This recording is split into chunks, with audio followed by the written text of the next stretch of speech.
హైదరాబాద్ లో ఉచిత కన్సల్టేషన్ మరియు స్క్రీనింగ్ కొరకు ఎవిస్ హాస్పిటల్స్ ని సంప్రదించండి. హాయ్ హలో నమస్తే welcome to our channel. So చాలా మందికి ఈ రోజుల్లో లో బ్యాక్ పెయిన్ అనే ప్రాబ్లం ఉంటుంది కదా. దానికి ప్రత్యేక కారణం ఒకటేంటంటే షయాటికా అని చెప్పుకోవచ్చు. అసలు ఈ షయాటికా అంటే ఏంటి, దీని లక్షణాలు ఎలా ఉంటాయి, పెయిన్ ఒకటే ఉంటుందా, ఇంకేమైనా ఉంటాయా, ట్రీట్మెంట్స్ ఎలా ఉంటాయి, ఇలాంటి కంప్లీట్ డీటెయిల్స్ మనకు అందించడానికి ప్రెజెంట్ మనతో పాటు ఉన్నారు senior consultant orthopedic surgeon doctor Suresh Reddy గారు ఉన్నారు ఫ్రమ్ కేఆర్ హాస్పిటల్స్ మలక్పేట నుంచి. మరి సార్తో మాట్లాడి ఈ లో బ్యాక్ పెయిన్ సమస్య గురించి కంప్లీట్ డీటెయిల్స్ తెలుసుకుందాం. నమస్తే అండి. నమస్తే. ఎలా ఉన్నారు సార్? బాగుంది. What is the షయాటికా sir? ఇది లో బ్యాక్ పెయిన్లో ఒక కండిషన్ అంటున్నారు కదా, ఏంటంటారు? షియాటికా అంటే మన బాడీలో నడుములో ఒక L4, L5, S1, 2, 3 అని ఈ నర్వ్స్ ఉంటాయి. ఈ నర్వ్స్ అన్నీ కలిసి షియాటిక్ నర్వ్ అని అంటాం మనం.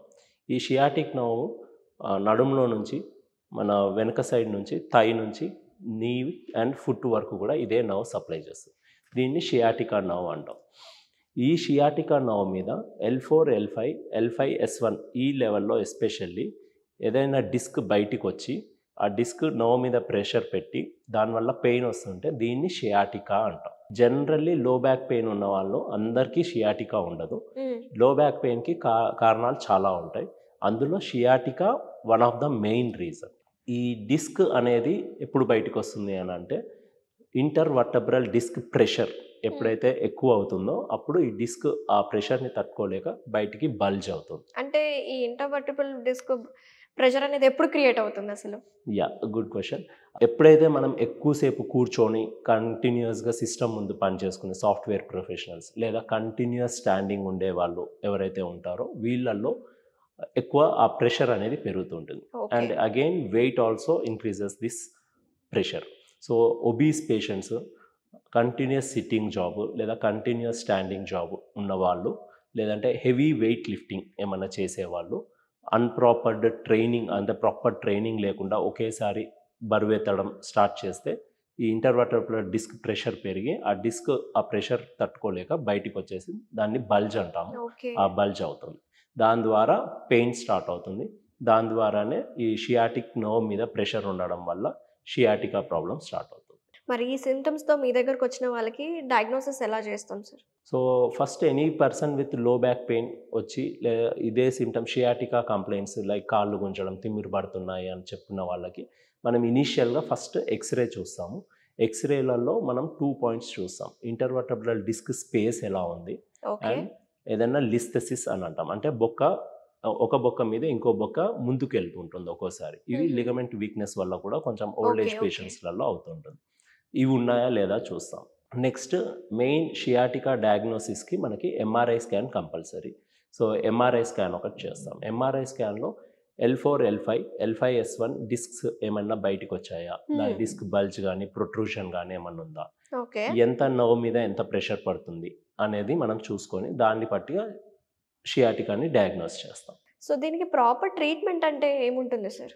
ఎనీ షియాటికా లేదా లో బ్యాక్ పెయిన్కి ఇనీషియల్గా ఫస్ట్ మనం ఫిజియోథెరపీ తోటి, మెడిసిన్స్ తోటి, లైఫ్ స్టైల్ మోడిఫికేషన్స్ తోటి ట్రీట్మెంట్ స్టార్ట్ చేస్తామండి.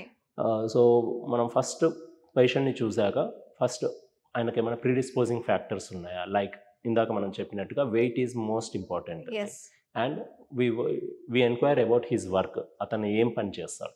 సాఫ్ట్వేర్ ప్రొఫెషనల్ అనుకోండి, ఆయనకి how to sit, how to place your system correctly.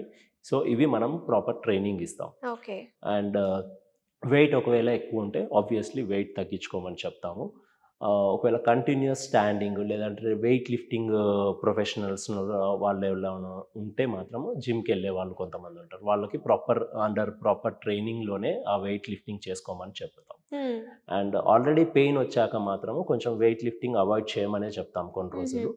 So physiotherapy medication తోటి ఇనీషియల్గా మనం దీన్ని ట్రీట్ చేస్తాం. సో ఎవరైతే ఫాలో అవుతారో ఫిజియోథెరపీ రెగ్యులర్గా, అలాగే మీరు ఇచ్చిన మెడిసిన్స్ రెగ్యులర్గా వాడిన తర్వాత ఎన్ని డేస్లో మనం ఎక్స్పెక్ట్ చేయొచ్చు సార్ వీళ్ళ రికవరీ రేట్ అనేది?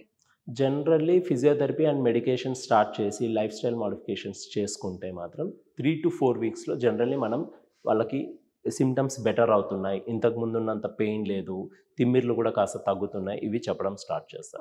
సో అలా స్టార్ట్ చేసిన patient that's a good patient. So అలాగే మనం దాన్ని కంటిన్యూస్గా ఒక అప్ టు 3 months వరకు పెడతాము.